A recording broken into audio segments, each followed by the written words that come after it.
Tous les messages que nous aurons ce mois-ci tourneront autour de l'objectif que nous avons dès le mois dernier.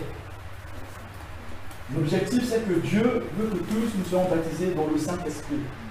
Et pour être baptisé dans le Saint-Esprit, il faut que notre cœur soit préparé à recevoir cette puissance. Et comme il est écrit, ce sont ceux qui ont le cœur pur qui verront le Seigneur. Alléluia. Recevoir la puissance du Saint-Esprit, c'est voir le Seigneur. Voir le Seigneur dans sa gloire. Voir le Seigneur se manifester dans nos vies. Et ce matin, si tu veux réellement que la puissance du Saint-Esprit te visite, si tu veux que le Seigneur te visite par sa puissance, par son esprit, alors il faudra être attentif à ce message. Le thème de ce matin, c'est l'amour de Dieu, remède imparable de tous les maux. Le mal que nous voulons souligner ce matin, c'est le péché. Cette gangrène qui nous empêche d'avancer. Cette gangrène qui nous empêche d'aller de l'avant. Cette gangrène qui nous empêche de voir le Seigneur.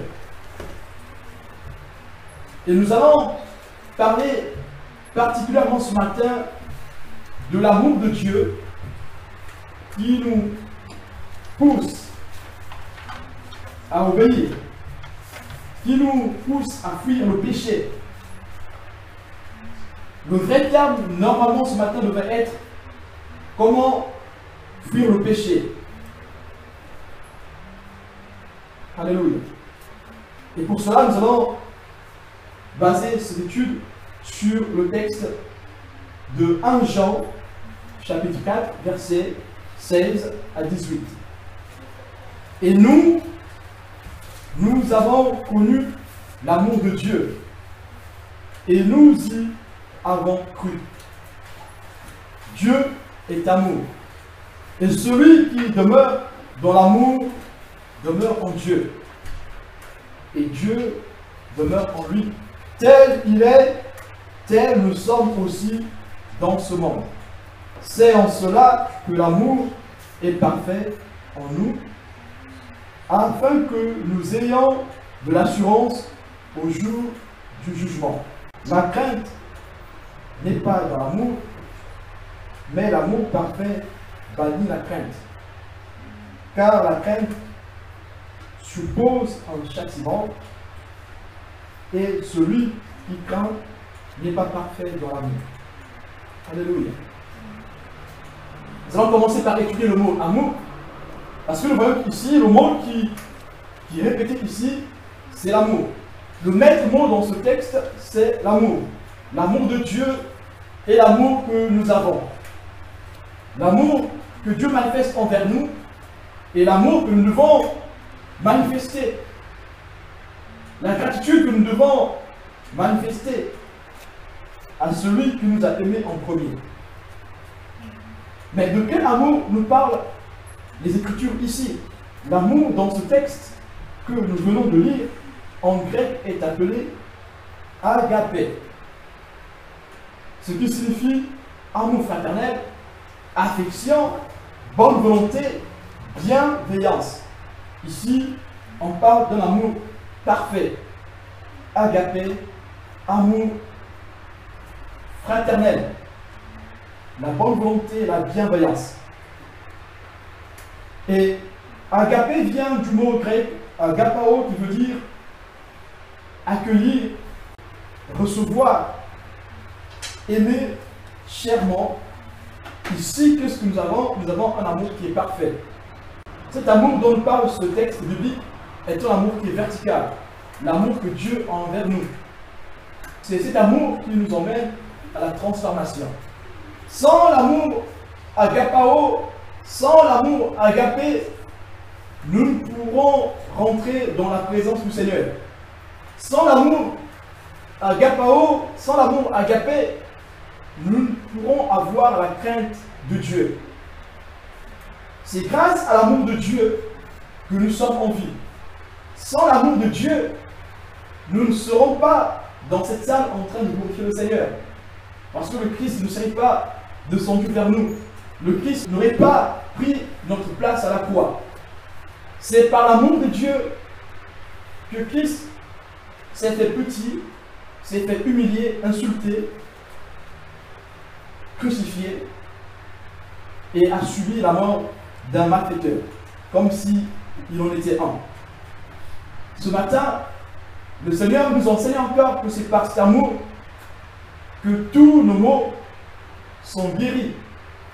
Sans l'amour de Dieu, les maux de l'homme ne sont pas guéris. Sans l'amour de Dieu, l'homme serait perdu. Voilà pourquoi cet amour est bien différent de celui que nous pouvons ressentir de façon horizontale.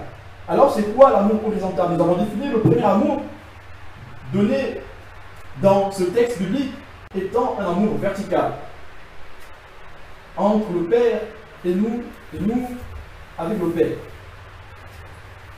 Mais l'amour que nous ressentons mutuellement, l'amour filial, l'amour qu'un enfant a envers ses parents, l'amour qu'un époux envers son épouse, ou une épouse envers son époux, l'amour qu'un être humain a envers son prochain, un ami envers l'autre, cet amour est appelé amour philéo.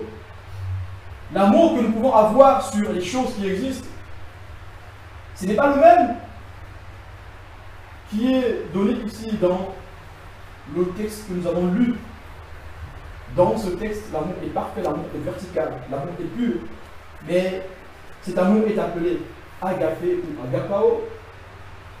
Dans le second, cet amour est filial. Cet amour est l'amour que nous pouvons avoir pour une chose. Alléluia. L'amour filial, ici, en grec, est appelé philéo. Cet amour signifie aimer, donc traiter affectueusement, avec bonté, traiter en ami, l'amour qu'on peut présenter, qu'on peut manifester à un ami, ce qui nous plaît. Le mot aimer utilisé dans cette phrase ne veut pas dire agapé ou agape. Ce mot veut dire philéo. C'est aussi montrer des signes d'amour. Donc quand on aime quelqu'un, on montre des signes d'amour. Nous prenons l'exemple de embrasser, donner un baiser. Nous avons le texte de Marc 14, verset 44.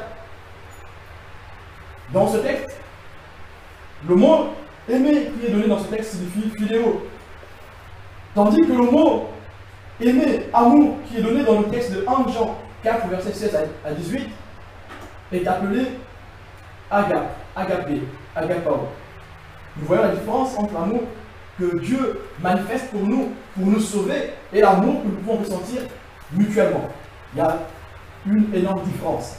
Alléluia.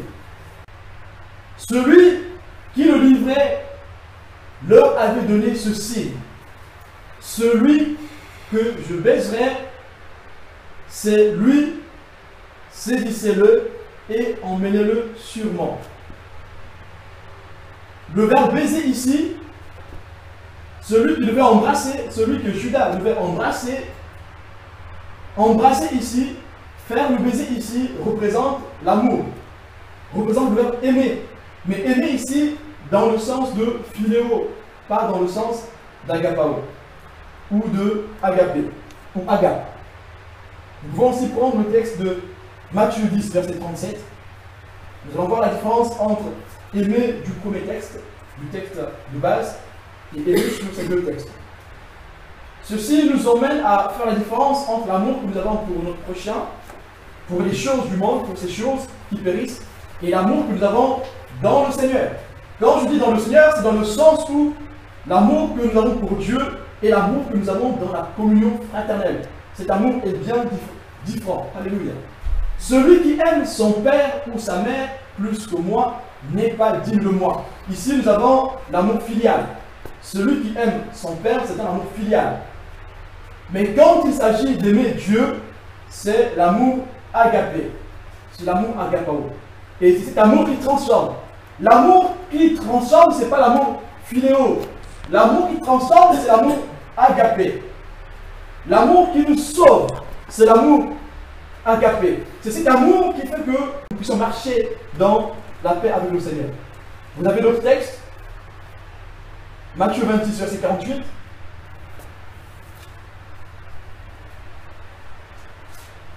L'amour ici, philéo, veut aussi dire ce que nous aimons faire, ce que tu aimes faire. Nous avons l'exemple de Matthieu 23, verset 6. Matthieu 23, verset 6. Ils aiment la première place dans les festins et les premiers sièges dans les synagogues. Ici, on parle de l'amour que nous manifestons pour une chose. Ils aiment. Ici, aimer ne prend pas le sens d'agapé. Ici, aimer ici prend le sens de philéo. Aimer une chose. Aimer faire quelque chose. Luc 20, verset 46. Gardez-vous des scribes qui aiment se promener en robe longue et à être salués dans les places publiques, qui recherchent les premiers sièges dans les synagogues et les premières places dans les festins. Ils aiment ces positions. Ils aiment faire ces choses. On les voit. Cet amour est bien différent de l'amour qui sauve. Alléluia. L'importance d'étudier ces deux mots, c'est qu'il y a une grande différence entre l'amour filial et l'amour agapé que Dieu manifeste pour nous. Nous voyons donc que l'amour de Dieu, l'amour en Dieu est sa nature. Dieu est amour. Si la nature de Dieu, c'est l'amour, et que nous sommes nés de Dieu, nous devons nous aussi avoir l'amour. C'est parce que la nature de Dieu est l'amour que Dieu a pu donner son Fils pour mourir à la croix, cette mort honteuse. Sans l'amour, Dieu n'aurait pas pu donner son Fils. Voilà pourquoi nous disons encore ce matin que l'amour est la nature de Dieu. On peut le lire dans 1 Jean 4, verset 8. Et cet amour, Dieu l'a démontré par le don de son Fils. En donnant son Fils à la croix, Dieu nous a prouvé qu'il nous aime. Dieu, en donnant son Fils à la croix, a prouvé qu'il aime l'humanité. Et le Seigneur a aimé l'humanité dès le commencement. 1 Jean 4, verset 8 dit « Celui qui n'aime pas n'a pas connu Dieu, car Dieu est amour. » La nature de Dieu, c'est l'amour. Celui qui n'aime pas n'est pas de Dieu. Celui qui n'aime pas n'a pas connu Dieu. Celui qui n'aime pas ne pourra pas avoir la crainte de Dieu. Celui qui n'aime pas ne pourra pas savoir comment obéir au commandement de Dieu. Celui qui n'aime pas ne pourra pas savoir comment obéir à la parole de Dieu. Et puisqu'il ne sait pas comment obéir à la parole de Dieu, il marchera selon sa nature. Il va obéir aux signaux de la chair. Il va obéir au monde. Parce qu'il n'aime pas Dieu, parce qu'il n'aime pas le Fils, parce qu'il n'obéit pas à la parole de Dieu. Voilà pourquoi nous avons dit, ce thème, c'est l'amour de Dieu, remède imparable de tous les maux. Alléluia. Voilà pourquoi nous avons dit aussi que ce thème devait normalement être nommé « Comment fuir le péché ». Et nous avons cette preuve de l'amour de Dieu. Quelle est la preuve de l'amour de Dieu? Oui, nous pouvons dire, oui, Dieu nous aime. Quelle est cette preuve? Cette preuve, nous l'avons dit, c'est le don gratuit que Dieu nous fait de son Fils. Le don gratuit que Dieu nous fait de son Fils, c'est la preuve par excellence de l'amour que Dieu a pour nous. Nous pouvons le lire dans 1 Jean, chapitre 4, versets 9 à 10. L'amour de Dieu a été manifesté envers nous en ce que Dieu a envoyé son Fils unique dans le monde afin que nous vivions par lui. Et cet amour consiste non point en ce que nous avons aimé Dieu, mais en ce qu'il nous a aimés et a envoyé son Fils comme victime expiatoire pour nos péchés. Donc par le don gratuit du Fils de Dieu, Dieu prouve, démontre son amour envers l'humanité. Et si nous revenons au premier verset, il est bien écrit, l'amour de Dieu a été manifesté envers nous en ce que Dieu a envoyé son Fils unique dans le monde afin que nous vivions par lui. Donc c'est par lui que nous vivions. C'est Dieu qui a manifesté en premier son amour. Et cet amour de Dieu est inconditionnel. Et si aujourd'hui tu aimes Dieu, ce n'est pas parce que c'est toi qui l'as aimé le premier. Tu aimes Dieu parce que tu veux lui montrer ta gratitude. Alléluia. Tu veux montrer à Dieu que tu es reconnaissant. Voilà pourquoi tu l'aimes. Ce n'est pas toi qui as aimé Dieu en premier. C'est Dieu qui nous a mis en premier. Mais Dieu nous a aimés dans notre nature pécheresse. On était perdus. Le Seigneur nous a aimés. Il nous a aimés sans condition. La seule chose que le Seigneur nous demande dans cette relation que nous avons par son amour est que nous puissions juste obéir, marcher dans l'obéissance de la foi. Comme il est écrit dans Romains chapitre 1 verset 5.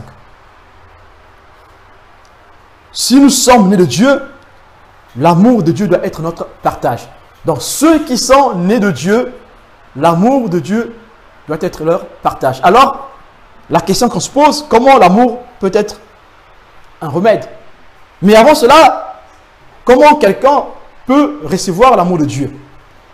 Nous avons dit tout à l'heure, et c'est aussi écrit dans 1 Jean chapitre 4 verset 7, ceux qui sont nés de Dieu, l'amour de Dieu est leur partage.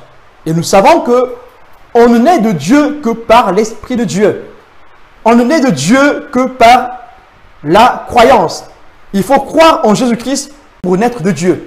Si tu ne crois pas en Jésus, si tu ne crois pas que Jésus-Christ est le Fils de Dieu, si tu ne crois pas que Jésus-Christ est mort à la croix pour le péché de l'humanité, pour ton iniquité, alors tu ne peux pas accéder à la vie de Dieu, tu ne peux pas accéder à l'amour de Dieu.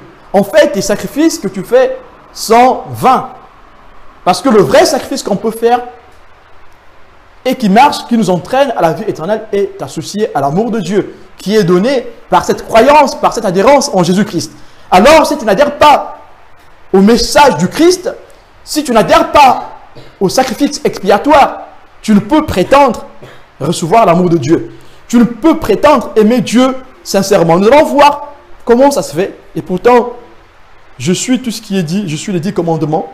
Mais comment ce sacrifice ne sert absolument à rien? L'amour de Dieu est l'expression de sa bonté, de sa bienveillance, de sa compassion, de sa miséricorde envers l'homme. Cet amour de Dieu vient sauver l'homme des maux qui lui font obstacle à la délivrance par le Christ.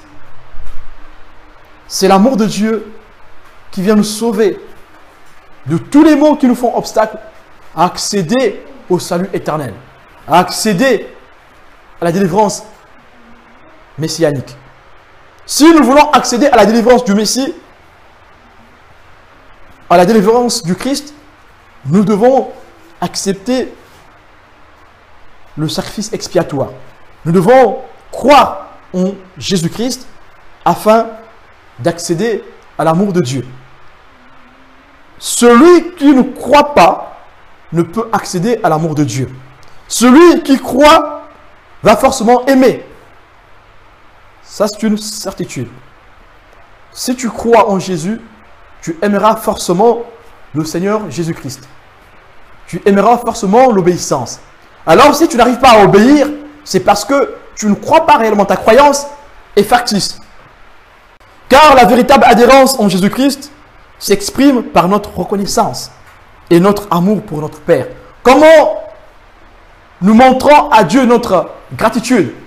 Nous montrons à Dieu notre gratitude, nous manifestons l'amour que nous avons pour le Père par l'obéissance à sa parole, par l'obéissance à ses commandements. Alors, si tu n'arrives pas à obéir aux commandements de Dieu, si tu ne fais pas des efforts pour obéir aux commandements de Dieu, si tu ne fais pas des efforts pour fuir ce qui te tire vers le bas, alors l'amour de notre Dieu n'a pas encore pris place dans ton cœur. Pour recevoir l'amour de Dieu, il faut croire en l'œuvre expiatoire. C'est là que tu montreras à Dieu que tu l'aimes. Parce que si tu crois à l'œuvre de délivrance du Christ sur la croix, tu auras l'amour de Dieu Et c'est l'amour de Dieu qui t'emmènera à fuir le péché, à être guéri du doute et à être guéri des tes maux, à être exaucé. Alléluia. Donc nous voyons comment on fait pour accéder à l'amour de Dieu. Pour accéder à l'amour de Dieu, je le répète encore, il nous faut croire en Jésus-Christ. Croire que Jésus-Christ est mort à la croix, qu'il est ressuscité le 3e jour, qu'il est vivant éternellement et qu'il a payé notre prix. Et qu'aujourd'hui, tout ce qui me condamnait aujourd'hui ne peut plus me condamner parce que l'amour de Dieu a pris place en moi. Son amour a fait qu'il donne son Fils. Jean 3, verset 16. Alléluia. Toutefois que tu commences à perdre ta foi, repense à l'œuvre expiatoire. C'est le seul remède que tu as pour te reconforter dans l'amour que tu as pour Dieu. Toutefois que tu commences à avoir le doute dans ton cœur, repense à l'œuvre expiatoire. Dis-toi dans ton cœur, crois-le encore que cette œuvre est vraie. Oui, le Christ est bien mort à la croix. Dis-le dans ton cœur, oui, ce Seigneur, ce Jésus-Christ est mort à la croix pour mon péché. Je crois en cela. Je crois que Jésus-Christ est le sauveur du monde. Je crois qu'il est mort à la croix pour mon péché. C'est en cela que ton amour va augmenter. Si tu veux que ton amour augmente dans le Seigneur, dans la lutte que nous avons contre le péché, dans la lutte que nous avons contre le monde, dans la lutte que nous avons contre Satan et son organisation, nous devons nous remémorer de la mort du Christ. Si tu es angoissé, si tu as un problème, si tu souffres d'une addiction, tu sais que tu n'as pas l'amour pour te sacrifier, tu sais que tu n'as pas assez d'amour pour supporter la pression de ce péché, de ce mal. Repense seulement à la mort du Christ. Remémore-toi de sa souffrance à la croix. Remémore-toi de son innocence. Lui qui n'a pas péché, il a été battu à mort. Il a été frappé, il a été percé pour toi. Son sang a coulé. Pense à cela. Pense à la façon qu'il a été maltraité. On a craché sur lui. On lui a fait porter une couronne d'épines. Pense à cela. Et le sang a coulé. Alléluia. Pense à cela. Pense comment la mort de Christ t'a été dépeinte dans les Écritures. Pense comment la mort du Christ t'a été dépeinte dans des prédications. Médite sur la mort du Christ. Et l'amour de Dieu naîtra dans ton cœur. La vraie croyance naîtra dans ton cœur. Et tu pourras surmonter le mal. Tu pourras surmonter la douleur. Tu pourras surmonter ce venin qui te monte dans le cœur, qui te monte dans le sang. Alléluia. L'amour de Dieu est le remède par excellence pour nous qui sommes enfants de Dieu dans la lutte contre le péché. Comment fuir le péché? On fuit le péché en accédant à l'amour de Dieu. Si tu arrives à accéder à l'amour de Dieu, alors le péché ne sera plus ton partage. Si l'amour de Dieu est ton partage, alors le péché ne sera plus ton partage. Repars au pied de la croix. Remémore-toi de la mort sacrificielle. Remémore-toi de ce que Christ a subi. Remémore-toi du prix que Christ a payé. Cet amour te donnera la force pour vaincre ton addiction. Tout péché est une addiction. Toute personne qui pratique le péché vit dans une addiction, vit dans l'addiction. Remémore-toi du sacrifice expiatoire. Si tu sais que tu n'as pas la foi, si tu sais que tu as perdu la foi, tu ne crois plus en l'existence de Dieu, tu ne crois plus que Dieu existe, tu ne crois plus que l'amour de Dieu est capable de te sortir de ce trou, mais pense à la mort de Jésus. Oui, pense à cela. Jésus-Christ est réellement mort. Jésus-Christ est une personne historique aussi. L'histoire le dit qu'il a vécu sur terre et il est mort. Et comment il est mort? Il a été crucifié. Pense à cette mort. Je vous assure, par l'Esprit de Dieu, ce souvenir, cette mémoire qui est rafraîchie par cet événement du Christ, de la mort, de la passion du Christ, viendra s'asseoir dans ton cœur. Cette mémoire va te redonner la foi. Et tu pourras avoir la force de vaincre le mal. Tu pourras avoir la force de vaincre ce venin qui est le péché. Alléluia. Si tu es mordu par le serpent, si tu es mordu par cette araignée venimeuse, repars au pied de la croix. Remémore-toi de la mort du Christ. C'est ça ton remède. C'est là que l'Esprit de Dieu va te visiter. Alléluia. Si tu as connu des échecs, tu sais que plus rien ne marche, tu penses que plus rien ne peut marcher pour toi, remémore-toi de la mort du Christ. Dis-toi dans ton cœur que Christ a tout payé pour toi. Et cela t'apportera la vie. Alléluia. La foi renaîtra dans ton cœur. Alléluia. Médite sur ces textes. Alléluia. Et l'amour de Dieu viendra dans ton cœur. Il est écrit dans Jean 15, verset 10.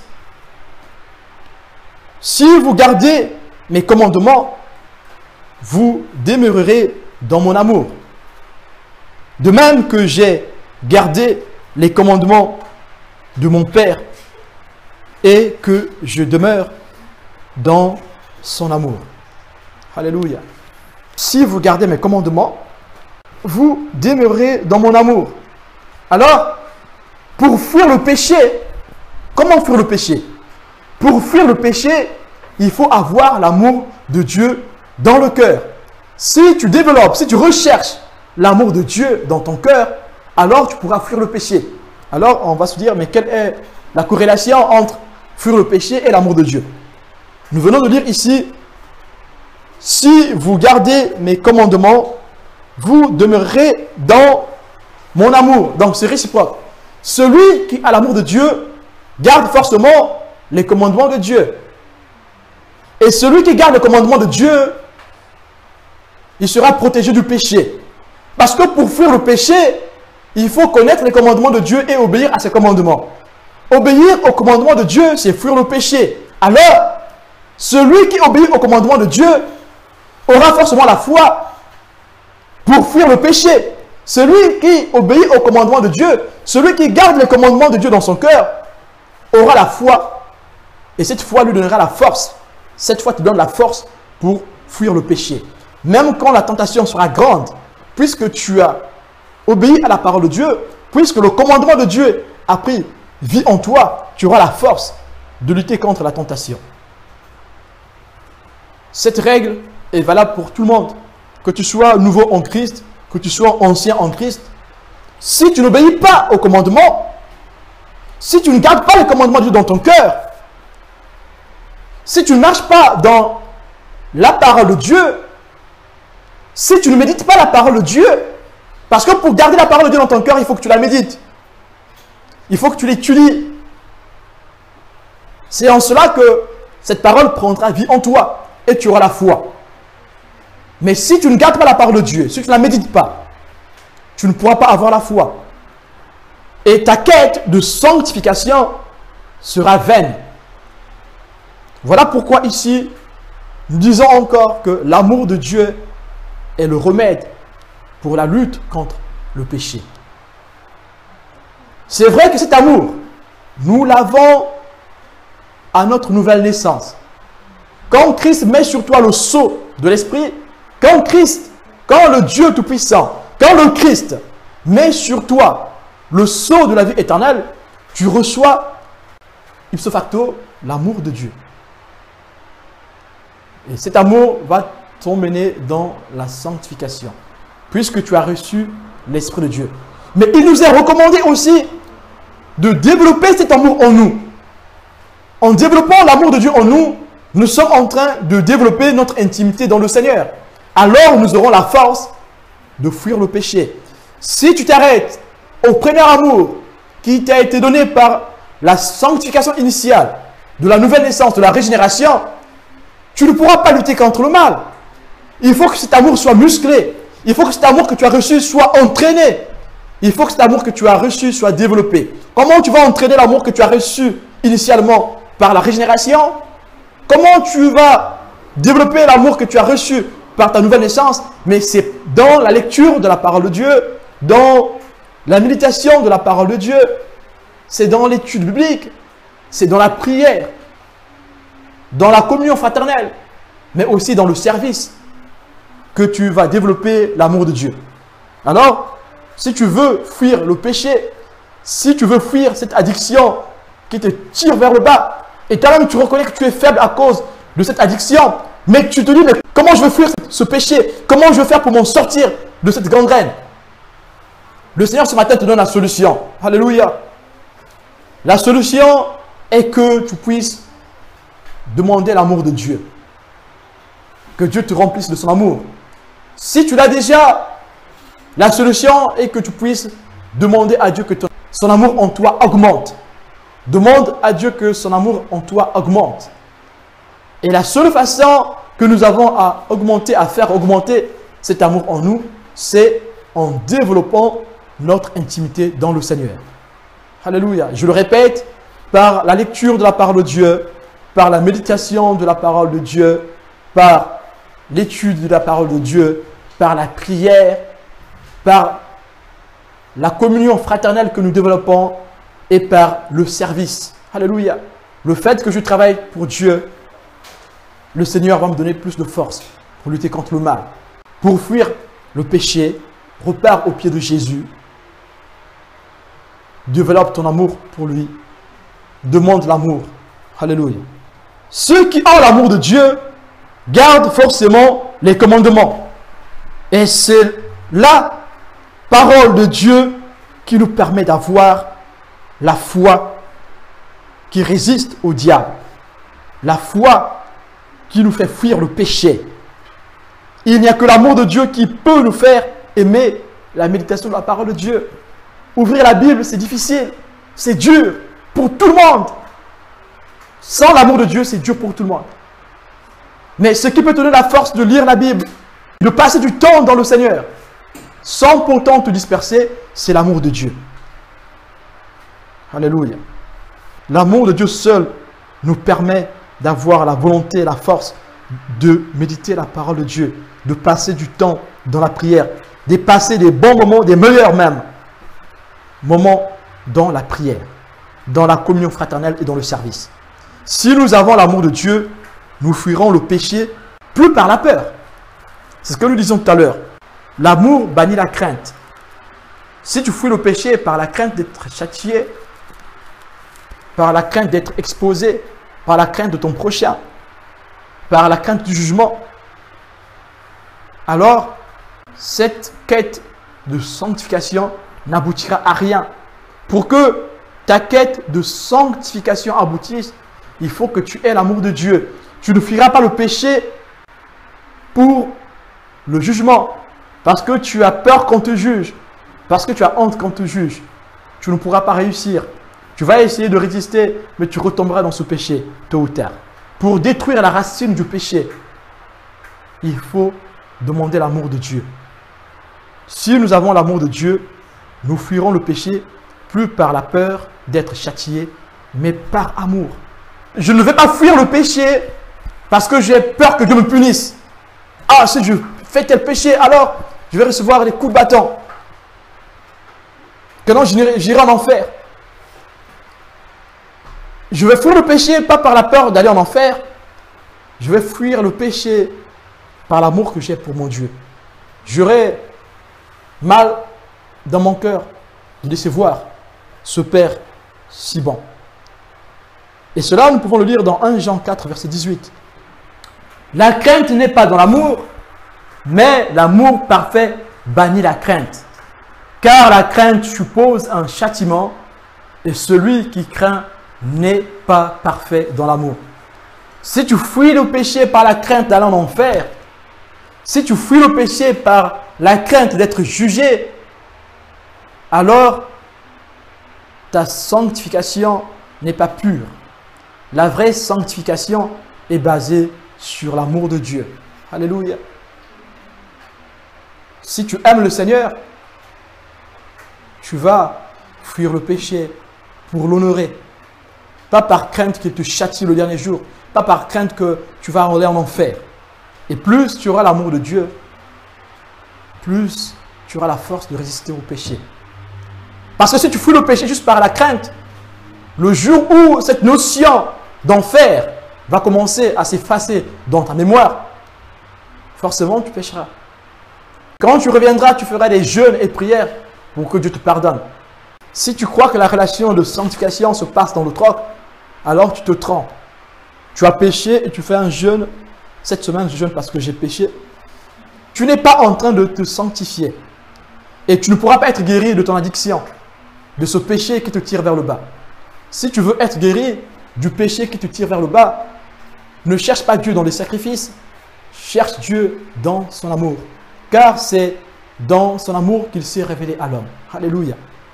Dieu nous aime et nous devons toujours le retenir. Peu importe ce que tu as fait, Dieu t'aime. Et Dieu te tend encore la main. Dieu t'ouvre encore son cœur d'amour. Et il veut que tu l'acceptes. Et quand tu l'auras accepté, obéir pour toi ne sera plus difficile. Si tu as un problème, approche-toi du Seigneur. Commence par accepter que Dieu est amour. Commence à accepter la nature de Dieu. Dis-toi que Dieu est capable de te délivrer. Sans rien demander en retour. Sans rien lui donner. Dieu est capable. Dieu ne va pas te délivrer à cause de ton sacrifice. À cause de ton jeûne. À cause de la flagellation. Non. Dieu va t'aimer. Dieu t'aime parce qu'il a déjà aimé l'humanité dès le commencement. Il a mis en place le plan du salut et il l'a concrétisé. Alléluia. Et donc l'amour de Dieu est là. Ce que Dieu te demande, c'est juste de croire en cet amour. Crois que l'amour de Dieu existe. Vous voyez, c'est très simple.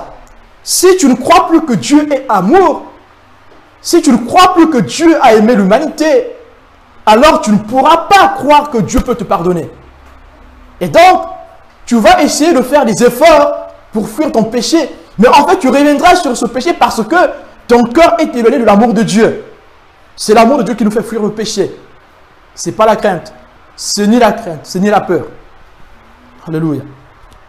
1 Jean 5, versets 1 à 5 dit: quiconque croit que Jésus est le Christ est né de Dieu.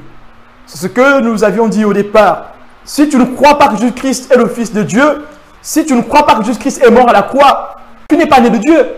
Tu ne peux pas fuir le péché. Tu ne peux pas te sanctifier. Tu ne peux pas avoir l'amour de Dieu dans ton cœur. Sache que toutefois que tu n'as plus l'amour de Dieu, ça veut dire que tu ne crois plus au sacrifice expiatoire. Ça veut dire que tu ne crois plus que Jésus-Christ est mort à la croix. Repense à la manière que Christ a été peint, à la manière que la passion du Christ a été peinte. Repense à ça. Cette chose, cette parole va te redonner l'amour de Dieu, va te remontrer comment Dieu a aimé. Cherche à voir, à savoir l'explication de l'amour de Dieu. Comment Dieu a aimé le monde, comment Dieu a aimé l'humanité. Dieu a aimé l'humanité par le sacrifice, un grand sacrifice, par une grande douleur. Toutefois que tu es en carence d'amour, pense à ça. Pense à l'amour agapé de Dieu. Pense à l'amour agapao de Dieu. Dieu nous a recueillis, on était dispersés. Dieu nous a recueillis. Et il nous a aimés en nous chérissant. Avec un grand chérissement que Dieu nous a aimés. Alléluia. Quiconque croit que Jésus est le Christ est né de Dieu. Et quiconque aime celui qui l'a engendré, aime aussi celui qui est né de lui. C'est bien simple. Si tu aimes Dieu, ça veut dire que tu dois aussi aimer Jésus. Si tu dis que tu aimes Dieu et que tu n'aimes pas Jésus, donc tu n'es pas né de Dieu, donc tu n'es pas fils de Dieu, donc tu n'as pas l'amour de Dieu. Cette parole est universelle. Cette parole ne dépend pas d'une religion, d'une secte ou de quoi que ce soit. D'une origine. Non, cette parole est universelle. Peu importe ton origine, si tu crois que Dieu existe, alors tu crois dans l'amour de Dieu. Si tu crois dans l'amour de Dieu, si tu crois que Dieu existe, tu dois aussi croire que Dieu a donné un fils qui est mort, qui a payé le prix. c'est en cela que tu nais de Dieu. Alléluia. Le verset 2 dit, nous connaissons que nous aimons les enfants de Dieu lorsque nous aimons Dieu. Nous connaissons que nous aimons les autres lorsque nous aimons Dieu. Et nous connaissons que nous aimons Dieu lorsque nous aimons le Fils aussi. Tu ne peux pas dire que tu aimes le Fils si tu n'aimes pas le Père. Alléluia. Nous connaissons que nous aimons les enfants de Dieu lorsque nous aimons Dieu et que nous pratiquons ses commandements.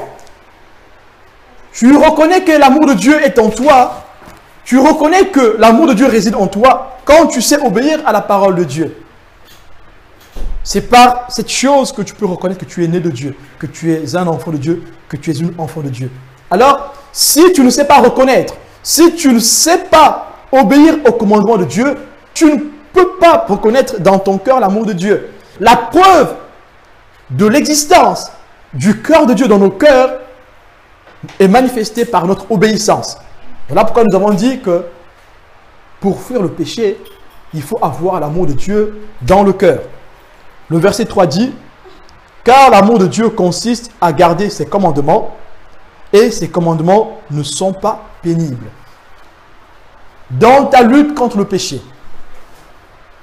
dans ta lutte contre une addiction, si tu développes l'amour de Dieu dans ton cœur, si tu recherches l'amour de Dieu dans ton cœur, alors tu pourras obéir au commandement de Dieu. Et pour toi qui as reçu l'amour de Dieu, qui développe cette relation d'amour avec Dieu, les commandements du Seigneur ne seront plus durs. Tu ne voleras pas, ne sera plus difficile à obéir. Tu ne tueras pas, ne sera plus dur à abandonner. Alléluia. Cette chose qui te retient, ce vice qui te retient, ne sera plus difficile à abandonner. Peu importe le temps que ça a pris. Même si ça fait 40 ans que tu es dans ça, même si ça fait 60 ans que tu es dans ça, même si ça fait 100 ans que tu es dans ça, même si ça fait 10 ans que tu es dans ça, même si ça fait une semaine que tu es dans ça, ça ne sera pas dur pour toi d'abandonner parce que l'amour de Dieu est venu prendre place en toi. L'amour de Dieu vient te rappeler le sacrifice expiatoire et tu peux faire la balance, tu peux juger entre obéir à Dieu et succomber à la tentation.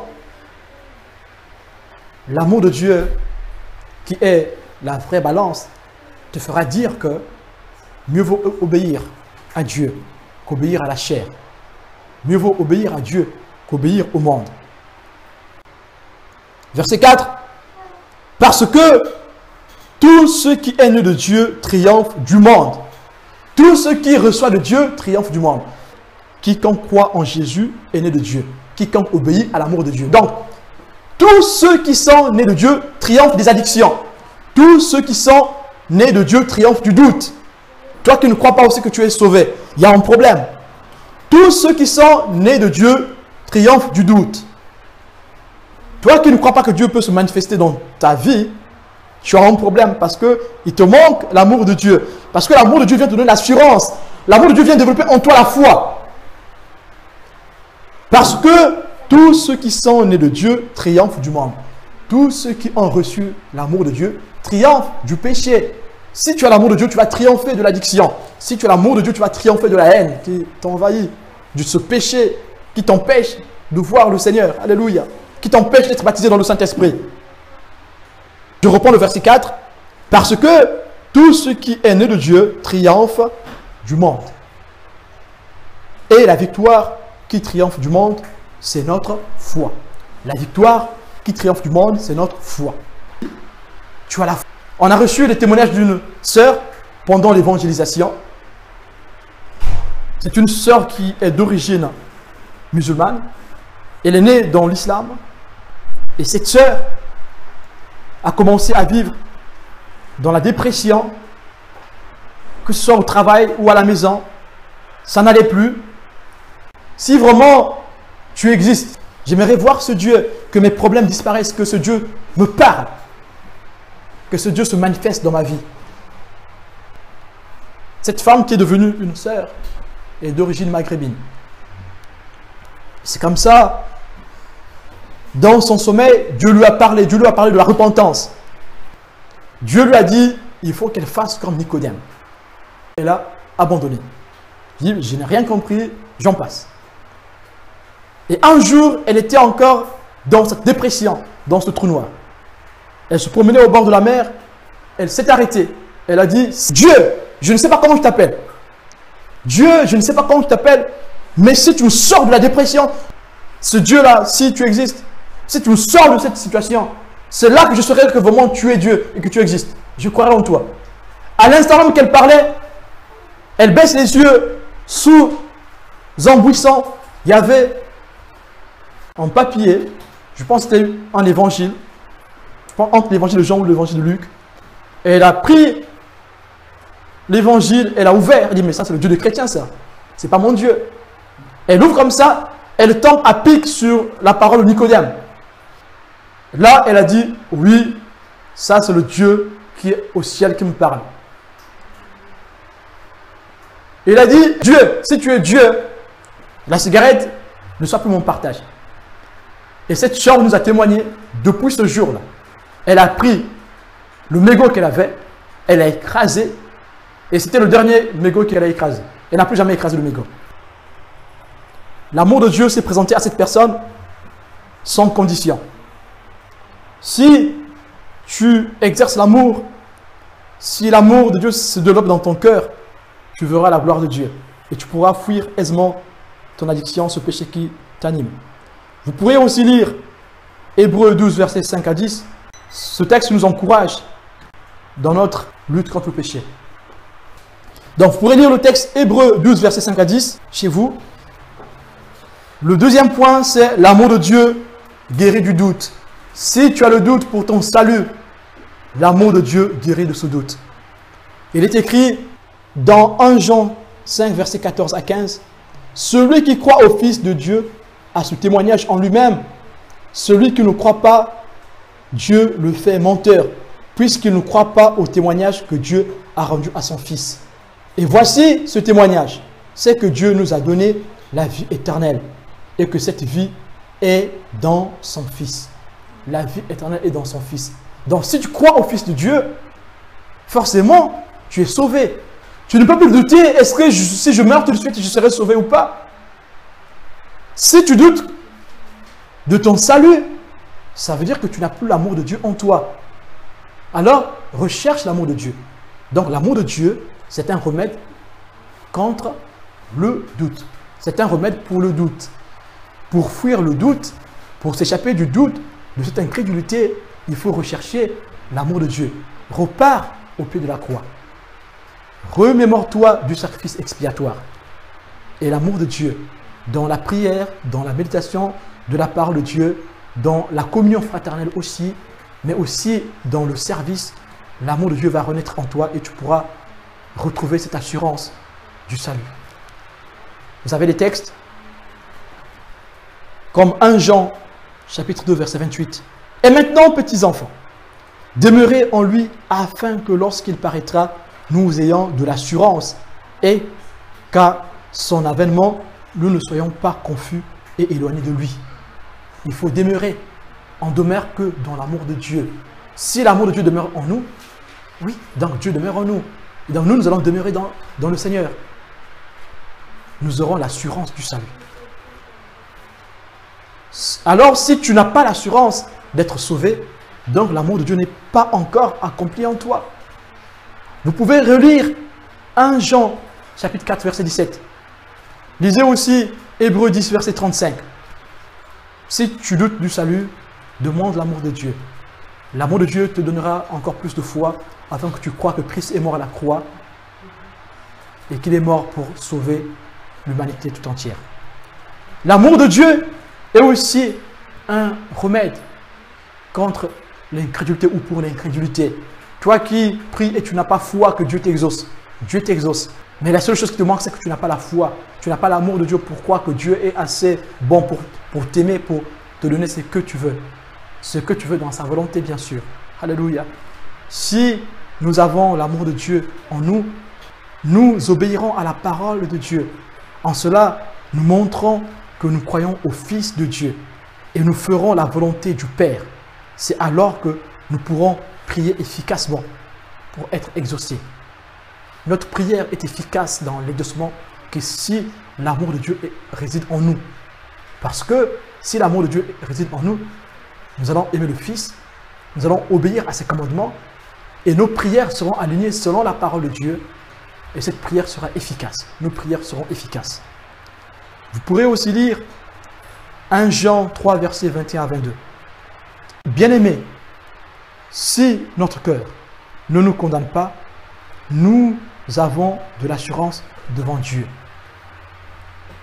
Quoi que ce soit que nous demandions, nous le recevons de lui, parce que nous gardons ses commandements et que nous faisons ce qui lui est agréable. 1 Jean 5, versets 14 à 15. Nous avons auprès de lui cette assurance que si nous demandons quelque chose selon sa volonté, il nous écoute. Et si nous savons qu'il nous écoute, quelque chose que nous demandions, nous savons que nous possédons la chose que nous lui avons demandée. Si tu as l'amour de Dieu en toi, tu marcheras dans la volonté de Dieu et tu auras l'assurance de recevoir ce que tu as demandé. Alors tu ne seras plus incrédule. Toi qui doutes quand tu pries, Dieu t'appelle insensé. Insensé parce que tu ne sais pas t'approprier de l'amour de Dieu. Tu ne sais pas prendre ce que Dieu t'a donné. Dieu te demande juste de prendre, de prendre. Tends juste la main, prends ce que Dieu te présente, son amour. Et cet amour te donnera la foi pour croire que quand tu as demandé, tu as reçu. Alléluia. Pourquoi ces enseignements? Pourquoi Dieu nous parle de ces thèmes? Et quand nous allons bien méditer, nous voyons qu'on tourne sur les mêmes sujets. Pourquoi? Parce que le Seigneur veut forger notre cœur à l'obéissance. Le Seigneur veut forger notre cœur à la vie en lui. Nous sommes emmenés à obéir au commandement par la puissance du Saint-Esprit. Ce n'est que par la puissance du Saint-Esprit que cet amour peut prendre vie en nous. Notre amour pour le Seigneur ne peut se développer que par la puissance du Saint-Esprit. Voilà pourquoi nous devons nous conformer à la parole de Dieu afin que le Saint-Esprit vienne nous remplir et que nous puissions savoir comment obéir à la parole de Dieu. Afin que nous puissions avoir dans nos cœurs l'amour de Dieu. Voilà pourquoi nous faisons ces enseignements. Ézéchiel 36, verset 27 dit « C'est mon esprit que je mettrai en vous. Ainsi, je vous ferai suivre mes prescriptions. Gardez et respectez mes règles. » En réalité, on voit finalement que ceux qui se confient au Seigneur, ceux qui ont l'amour de Dieu, ceux qui sont remplis du Saint-Esprit, ce ne sont plus eux qui fuient le péché. C'est l'Esprit de Dieu qui est en eux qui leur fait fuir le péché. Mais ils auront au préalable accepté de recevoir cet esprit. Ils auront au préalable accepté de recevoir l'amour de Dieu. En fait, faire le pas, croire. La seule chose que le Seigneur nous demande, c'est de croire. Et de rester ferme dans cette croyance. Cette croyance doit rester ferme, doit être ferme. Et c'est là que le Seigneur nous visite. Et nous verrons que ça ne sera plus pénible.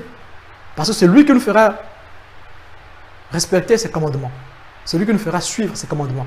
C'est lui qui nous fera garder ses commandements. Que Dieu nous bénisse ce matin. Alléluia.